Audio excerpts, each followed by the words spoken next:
مرحبا شباب.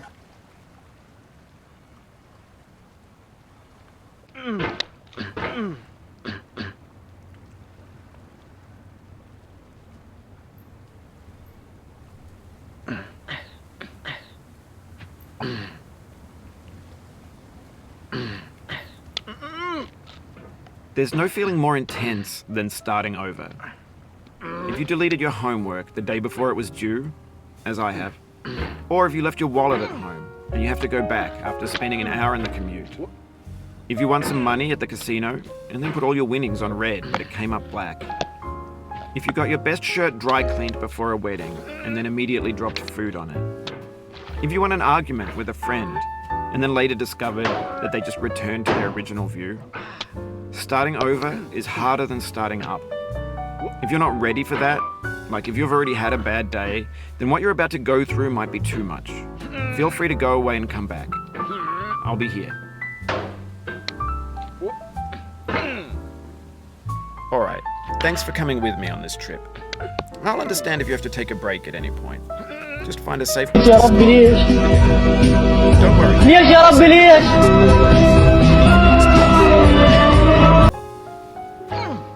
This game is a homage to a free game that came out in 2002 titled Sexy Hiking. The author of that game was Jazor, a mysterious Czech designer who was known at the time as the father of B games. And B games are rough assemblages of found objects. Designers slap them together very quickly and freely, and they're often too rough and unfriendly to gain much of a following. They're built more for the joy of building them than as polished products.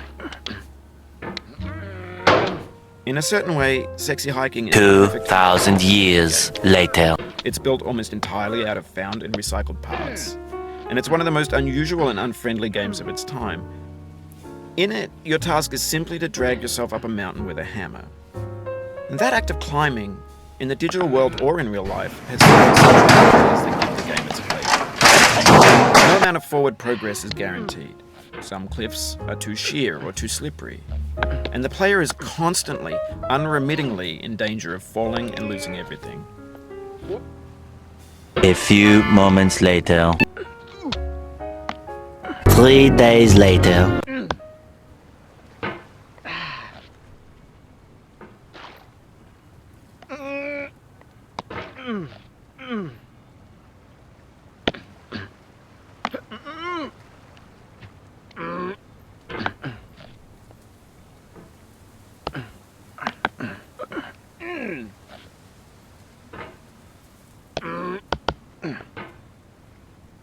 Oh, you just lost a lot of progress. That's a deep frustration. Real passion.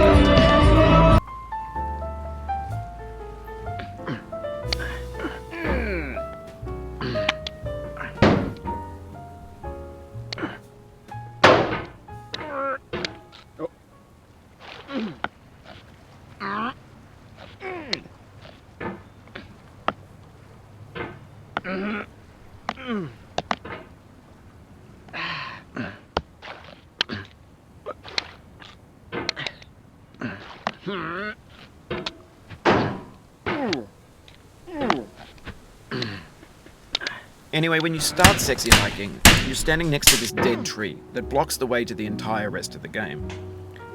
It might take you an hour to get over that tree, and a lot of people never got past it. You prod and you poke at it, exploring the limits of your reach and your strength, trying to find a way up and over. And there's a sense of truth in that lack of compromise.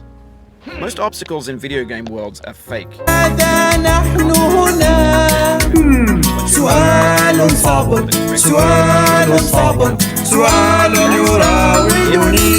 Sexy Hiking is real.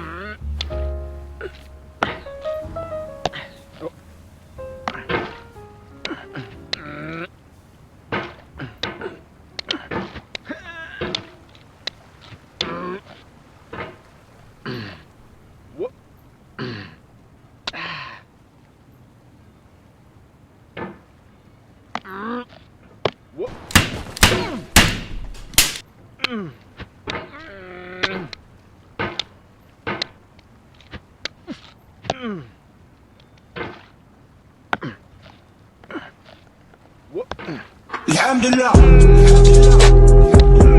الحمد لله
The obstacles in sexy hiking are unyielding, and that makes the game uniquely frustrating.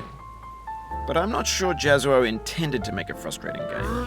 The frustration is just essential to the act of climbing, and it's authentic to the process of building a game about climbing. A funny thing happened to me as I was building this map. I'd have an idea for a new obstacle, and I'd build it, test it, and it would usually turn out to be unreasonably hard. But I couldn't bring myself to make it easier. It already felt like my inability to get past the new obstacle was my fault as a player rather than as a builder. Imaginary mountains build themselves from our efforts to climb them, and it's our repeated attempts to reach the summit that turns those mountains into something real. When you're building a video game world, you're building with ideas, and that can be like working with quickset cement. You mold your ideas into a certain shape that can be played with, and in the process of playing with them, they begin to harden and set until they're immutable, like rock.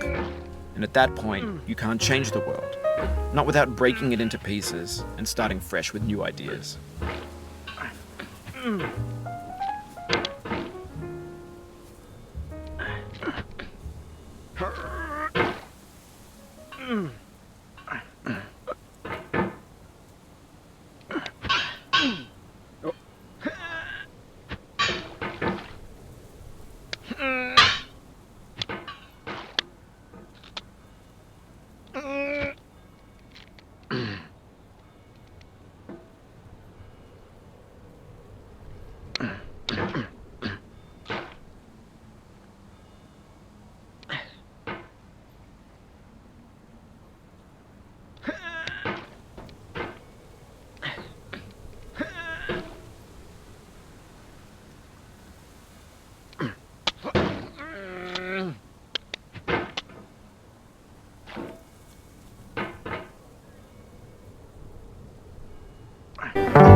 Thousand years later. A few moments later.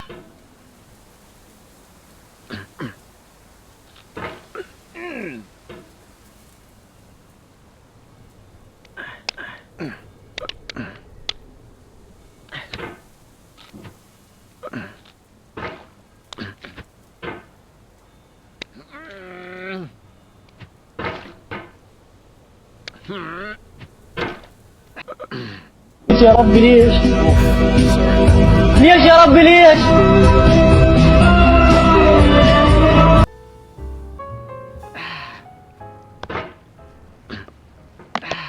Oh, it happened again. Keep on trying. Don't let it get to you.